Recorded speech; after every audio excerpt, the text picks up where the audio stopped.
Oops, you're out of the guest list, my sister said in a voicemail while 72 guests toasted at my parents' $17,000 party, fully funded by me. I got no invite. No mention. 10 minutes later, my mom texted, accidentally removed. Relax, we saved you leftovers. I replied, understood. That same night, I made one transfer, sent 2 emails. 48 hours later, 53 missed calls, and a sealed envelope arrived. Oops, you're out of the guest list, Jessica said in a voicemail, her voice sugary, amused, like this was just some silly mix-up. I was sitting on my balcony, dressed and ready, with a bottle of red in a gift bag by my feet. It was supposed to be my parents' 30th anniversary. I paid for the whole thing, $17,000, wired straight from my account to the planner, the caterer, the venue, even the stupid custom cake shaped like the cabin where they got engaged. 72 people were there. I saw it all through stories and posts, champagne flutes clinking, a slow-motion boomerang of my father twirling mom on the rented dance floor, Jessica holding the mic as she gave a toast. To love, to resilience, to real family. 10 minutes after that voicemail, my phone buzzed again. It was Mom. Just a text. Nothing more. Accidentally removed. Relax, we saved you leftovers. I stared at it. No sorry. No explanation. Just a sentence. Like they forgot I existed. Like I was some mistake that got corrected too late. I didn't reply right away. I sat there while my wine warmed in the bag. I imagined the room I wasn't in. My father laughing. My mother doing that performative nod she gives when she wants people to know she approves. Jessica in that emerald dress she pretended she couldn't afford. I transferred her the money last month. No invite. No name drop. Not even a single mention in the slideshow. When I finally answered, I kept it short. Understood.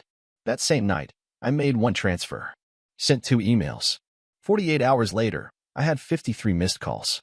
And a sealed envelope arrived at their front door, with my name on the back and something inside that would make them stop laughing. It didn't start with the party. It started with the habit.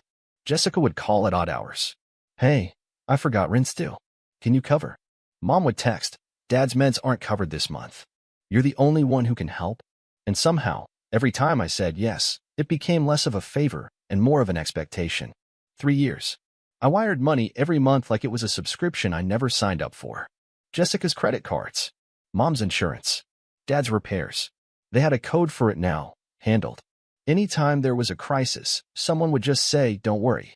It's handled. And that meant me. I didn't even realize how deep it went until I checked my email one night and saw a confirmation for a $4,800 transfer I didn't authorize. It was for the party venue, the one I had booked 6 months ago. My name. My card. No thanks. No heads up. Just used. I confronted Jessica. Her response? Of course you'll pay. You always do. She said it like it was a compliment.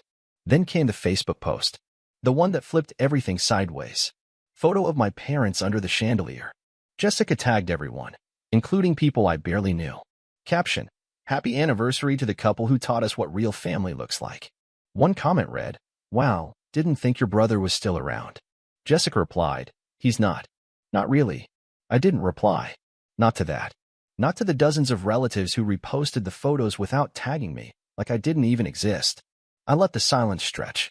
Let it grow teeth. And then came the family group chat. A cousin posted a meme, some dumb joke about freeloaders. Jessica replied under it. Wish I could afford to freeload. Oh wait, some people do. Then Mom chimed in. Jessica, that's enough. But she didn't delete it. And no one defended me. Aunt Sarah sent a crying laughing emoji. Uncle Jeff just replied, well, he was always sensitive. Sensitive. Right. Let me tell you what sensitive looks like. Sensitive is staying up till 2 a.m. redoing my dad's taxes for the 3rd year in a row because he didn't understand how to file online. Sensitive is wiring Jessica $600 for textbooks only to see her post an Instagram story with a brand new designer bag the next day. Sensitive is calling Mom from the emergency room after my appendix ruptured and hearing her say, oh honey, well, keep us updated. We're about to sit down for dinner. It kept building. Then one day, I found something that shifted everything. A random Dropbox link. Jessica had sent it to the wrong email, mine instead of Mom's. Inside were invoices. Catering. Sound system. Jessica's makeup artist. Even her dress. All marked, paid by Eli. That's me. And then a note at the bottom of the PDF. Don't mention the money. He likes feeling useful. I sat back in my chair. That was the first crack. The second? A message forwarded to me by accident. Dad, in a private chat with my uncle. He's soft. That's why we keep him close. Soft wallets are useful. I didn't react. Not out loud. I just started saving everything. Screenshots, emails, chat logs. And then the voicemail dropped. Jessica again. Her voice fake casual. Oops, you're out of the guest list. She laughed like it was an accident. Like deleting my name from the RSVP was just some light glitch. 10 minutes later, Mom texted about the leftovers. Leftovers. Like I was a stray dog they forgot to feed. But the third crack, the one that broke something in me, came from someone I didn't expect.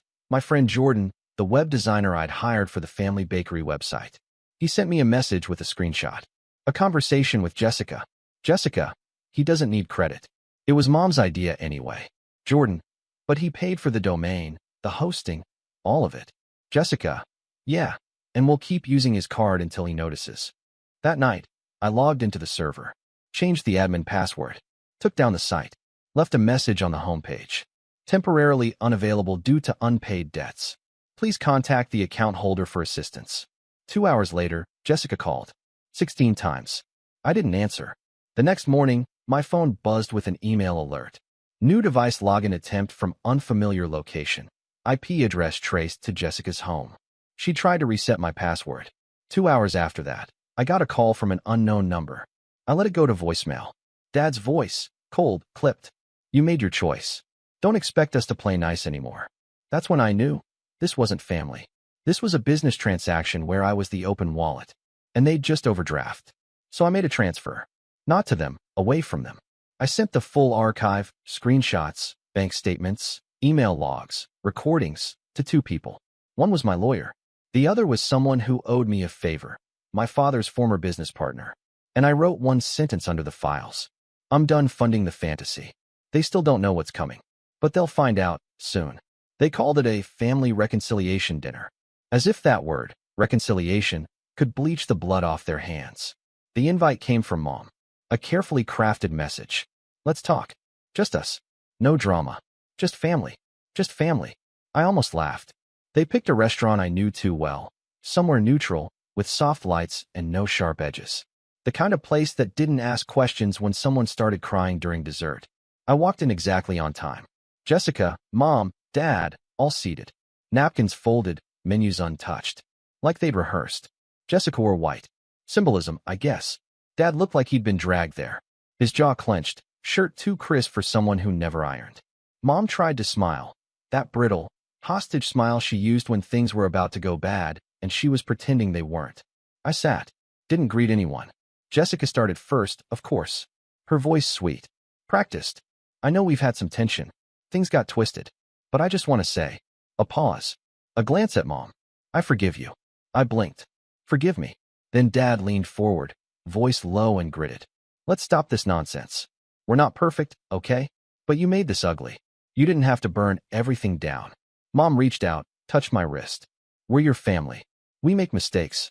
But that doesn't mean you destroy people. I sat in silence. Then pulled out my tablet. I brought something. Jessica flinched like I'd pulled a knife. I tapped the screen and mirrored it to the little TV above the bar. I had called ahead. The waiter looked confused, then curious. Everyone in the restaurant could see it now. I didn't care. Slide 1, screenshots. From Jessica's email to the event planner. He doesn't need to be invited. He'll pay regardless. From Dad's message to Uncle. As long as the boy pays, I'll let him think he matters. From Mom's DM to Jessica. Just delete his name from the RSVP. We'll say it was a glitch. Gasped from the table next to us. They kept watching. Slide 2, audio files. I played one. A voice memo Jessica sent to her friend, the one she thought I'd never hear. Her voice, clear as glass. He's obsessed with being needed. All I have to do is cry and say, but you're the only one who can help. And he opens his wallet. Laughter in the background. Jessica's face turned chalk white. Slide 3, bank statements. 10 months of transfers. All from me. To her. To Mom. To Dad. No refunds. No thanks. Just the word handled next to each one. Then I dropped the final piece. This is Jeremy, I said, as a tall man stepped out from the corner. Jessica's ex. She froze. He walked to the table. Calm. Professional. Holding a folder. He opened it and said one sentence. Jessica, I told you if you ever did this to anyone else, I'd speak. He laid down documents. Messages she faked during their breakup. The evidence she fabricated to frame him for harassment. A transcript from her laptop. A document literally titled Plan B, How to Ruin Him. He turned to my parents. She's been doing this for years. You enabled it. You ignored it. And now, you've used your son the same way. Silence fell. A heavy, suffocating silence. My father stood. Get out. You're not part of this family. I stood too. You're right. I took a deep breath. I'm not. I turned to the room. People were watching now. My name is Eli. I paid for this family's survival for 3 years. Rent, credit, groceries, medical bills, car insurance, cake, chairs, champagne, 72 guests. I paid for their fantasy. I pointed to Jessica. She deleted me from the guest list. My own sister. My name was never missing. It was removed. I looked at my mother. You called that an accident. And said, relax, we saved you leftovers. She opened her mouth, but nothing came out. I leaned in close, stared straight into my father's eyes. You said I made my choice. You're right again. I pulled a small envelope from my coat and dropped it on the table. This is the cease and desist. You are not to use my name, image, financials, or anything associated with me in any business, personal, or public communication. Violate it, and I'll sue. And I'll win. I turned to leave. Dad grabbed my arm. You think this makes you powerful? I shook him off. No. It just makes me free. And then, as I walked away, I stopped at the bar, looked at the waiter, and nodded to the screen still showing the evidence. Leave it up for 5 more minutes. Sure thing, he said. They expected a storm. A meltdown. Maybe another dramatic voicemail or a long angry message at 2 a.m. They were ready for rage, for screaming, slamming doors, or a social media post they could all dismiss as emotional. But rage is loud. And I had something better. Silence. The first thing I killed was the number.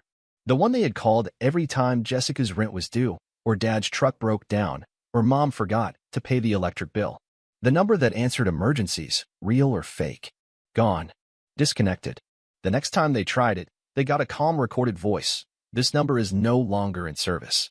I imagined Mom blinking at her phone, tapping it twice like maybe she dialed it wrong. She didn't. I had already signed the paperwork for a new phone, new plan, new encrypted device with no shared cloud access. No location tracking. No family plan. The digital umbilical cord cut. Then I went after the money. I logged into my bank accounts and began the cleanse. Jessica's emergency rent, auto transfer, deleted. Mom's Amazon Prime canceled.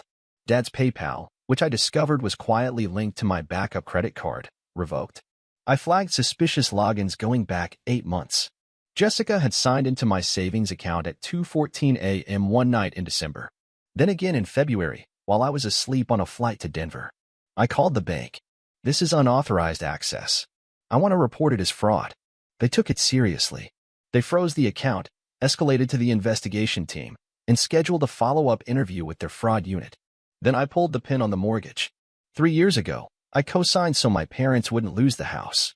They called it temporary. Now it was permanent. They had never refinanced. They never even checked if my name was still listed. I called the mortgage company. I want to initiate removal as co-owner.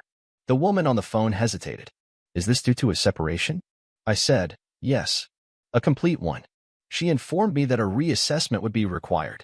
If my parents couldn't qualify for the full loan, they would need to refinance or risk default. I didn't flinch. Understood. Proceed. Then I turned to the documents I had saved under a folder named, in case they burn it all down. I always assumed I'd never need it. But here we were. Inside. Dad's VA grant application with falsified information. A forged DD-214 form. Screenshots of Jessica asking for my login, just for a quick check. Emails where Mom forwarded my payslip to a friend who turned out to be their financial planner. I scanned it all. Sent it to my lawyer with one sentence. Activate everything. He didn't ask for clarification. He never needed to. 2 hours later, the cease and desist letters were on their way, certified, notarized, and printed on thick ivory paper that screamed final. Each envelope said the same. Effective immediately, you are to cease any use of my name, likeness, financial identity, or digital data. Further contact will be considered harassment and responded to legally. Then I made the last call to the VA fraud department. Anonymous tip. Attached files. Anonymized report. enough to trigger a preliminary audit. By the next morning, they were already looking into Dad's records. Quietly, just as I wanted. While they were still figuring out how to reach me, I signed a lease in Chicago. The loft wasn't big, but it was clean, sunlit, and 5 states away from their dysfunction. I wired the deposit, booked the movers, confirmed remote work with my company. Then I did something I never thought I'd do. I shut down the bakery site. Yes, the same one I paid for. The one with the family photos and the Our Sweet Legacy story written by Jessica. I logged in, changed the password, replaced the homepage with one line of text. This domain is no longer available. That was it. No rant. No revenge post. Just silence, strategic, surgical silence. 3 days later, Jessica tried reaching me through an old friend. She texted him. Please. I just need to talk to him. Tell him it's not about money. It always was. Mom sent a handwritten letter. No envelope. Just folded paper, shaky cursive. You hurt us too. You went too far. Dad isn't well. We're family. That has to mean something. I didn't reply. I shredded it. Slowly. Stripped it into tiny silent pieces. Then came the legal threat. A letter from some local attorney, probably a guy Dad found online. It accused me of malicious disruption of family-owned property and emotional harm. My lawyer read it, smirked, and filed it under desperate. They don't have a case, he said. They just want a reaction. They weren't going to get one. That Sunday, I moved into the loft. Put my one suitcase down in the middle of the empty room. Opened the only box labeled for after. Inside, my own framed high school diploma. A photo of me at 12 on a hiking trail alone. A bottle of wine I'd bought for the anniversary party. I poured a glass, sat by the window, looked at the city. No screaming, no calls, no guilt, just space. And this time, it was mine. It took me 3 weeks to feel silence as peace instead of punishment. The first nights in Chicago, I kept checking my phone, instinct, like muscle memory. No missed calls, no texts, not even spam from Jessica's emergency PayPal. Just nothing. And that nothing? It was beautiful. For the first time in years, I could hear the hum of my own life. The click of the fridge door. The buzz of the city outside. My own footsteps echoing in a hallway that belonged to me. Not once did I reach for them. Not when I saw the photo album in the unpacked box. Not when I passed a bakery that smelled like Mom's weekend pies. Not even when I heard a voicemail from an unknown number and, for half a second, thought it might be my father. It wasn't. It never will be again. What I learned. They didn't break me. They trained me to tolerate betrayal, to mistake guilt for love, to think survival meant loyalty. But here's the thing. I wasn't the problem. I was the supply. And when I cut that off, they called it cruelty. They always do. Because people who build their lives around using you will call your boundaries attacks. Dad taught me that discipline is humiliation dressed in a suit. Mom taught me that silence is complicity. Jessica taught me that family is a word people weaponize when they're caught stealing from you. And I finally taught myself to leave. A week ago, I got a letter. No name on the envelope. No return address. Inside, just a photo of me and Jessica as kids, sitting in the backyard, popsicles in hand. Tape holding the torn corner. On the back, written in rushed cursive. You really gonna throw this away? No signature. But I didn't need one. I looked at the photo for exactly 5 seconds. Then I folded it once, slowly, and dropped it into the shredder. The same hands that had sent it once deleted me from a guest list like I was clutter. I don't keep clutter anymore. I built something since then, not a company, not a comeback, just a life that feels like mine. Small things matter now. Buying groceries without wondering whose fridge they'll go into. Paying rent without scanning for overdrafts because Jessica needed another loan. Sleeping without a backup alarm for when Dad forgets to pick up his prescription. My mornings are quiet. My wallet is mine. My voice doesn't tremble anymore when I say no. And in that stillness, I've realized something deeper than revenge. I don't want an apology. I want absence. This morning, I wrote one final letter. No emotion. No venom. Just facts. I sealed it. Slid in a copy of the house keys. The originals were long gone, but I wanted the gesture to land. I mailed it to the address I used to call home. The note inside read, keys returned. Family not included. No forwarding address. I don't know what face Dad made when he opened it.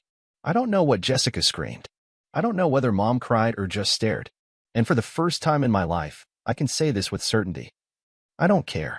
They don't get to call me dramatic, or ungrateful, or selfish. They had their chance. They buried it beneath debt and silence and shame and thought I wouldn't dig it up. They were wrong. So here's the truth, loud and clear. I'm not a villain. I'm not a savior. I'm not broken, bitter, or waiting for closure. I am gone, and they are not coming with me. Let the silence speak louder than my words. Let them toast to their lies. Let them scroll, stalk, whisper, guess. Because the one thing they'll never get again? Access. The last time I saw my old phone, I held it in my hand for a moment. I could still feel the echoes of them in its weight. Late-night pings, guilt texts, voicemail landmines. Then I dropped it in a drawer, locked it, and walked out the door. Not with rage, not with tears, with freedom. That's the real ending. No fireworks, no fight, just the soft, undeniable truth. I don't owe them a single thing, and I never will again.